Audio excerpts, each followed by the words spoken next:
Hello everyone, welcome to my another blog. আজকে আমরা বানাতে যাচ্ছি তালের পিঠা। তালের পিঠা আমাদের বরিশালের ট্রেডিশনাল একটা খাবার। বিশেষ করে তালের সিজনে আমরা এটা বানিয়ে থাকি, যদিও এখনো তাল হয়নি, বাট আমরা বানাতে যাচ্ছি। তো শুরুতেই আমরা নিয়ে নিচ্ছি বরক এখানে। দেন হচ্ছে আমাদের এখানে আছে চালের গুঁড়ো অ্যান্ড তালের যে এটা আসলে আমরা ফ্রিজে রেখে দিছিলাম। তারপরে দিয়ে দিলাম। এরপরে আমরা দেব হচ্ছে একটু বেকিং পাউডার 1 চামচ।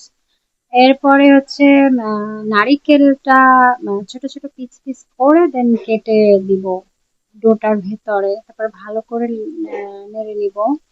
নাড়ার পর সুন্দরভাবে তারপর বরফগুলো আর কি, আমরা জানি না এটা কলা পাতার যে পাতাটা আছে এটাকে আমরা নর্মালি বরফ বলে থাকি।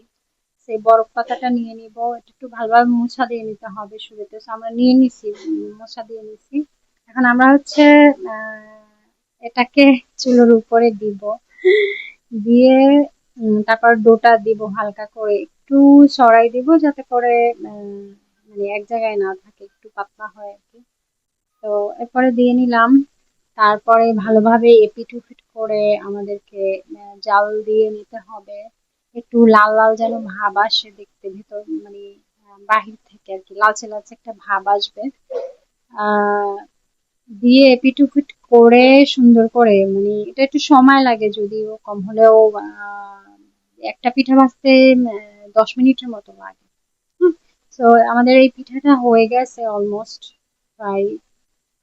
তো আমরা এটাকে একটু এপিট ওপিট করে তারপরে উঠিয়ে ফেলবো। দেখতেই পাচ্ছো কালারটা কত সুন্দর হয়েছে। তালের পিঠা আসলে বরফ পাতা দিয়ে না বানালে কখনোই আহ, সুন্দর হয় না, মানে স্মেলটা সুন্দর আসে না।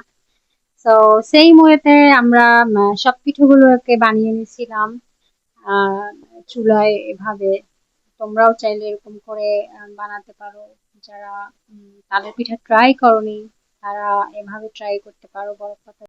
পিঠাটা যদিও আমার কাকির বানানোর কথা ছিল, বাট আমি বানিয়েছি গতকালকে এটা।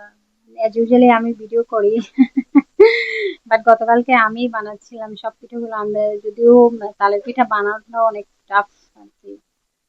চালের গুঁড়ো টুড়া, গ্রামের আসলে চুলায় রান্না করাটা অনেক ঝামেলার।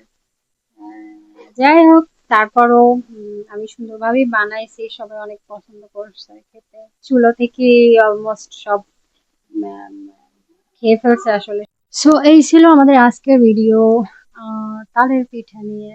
তোমরা যারা ট্রাই করনি তারা মাস্ট ট্রাই করবা।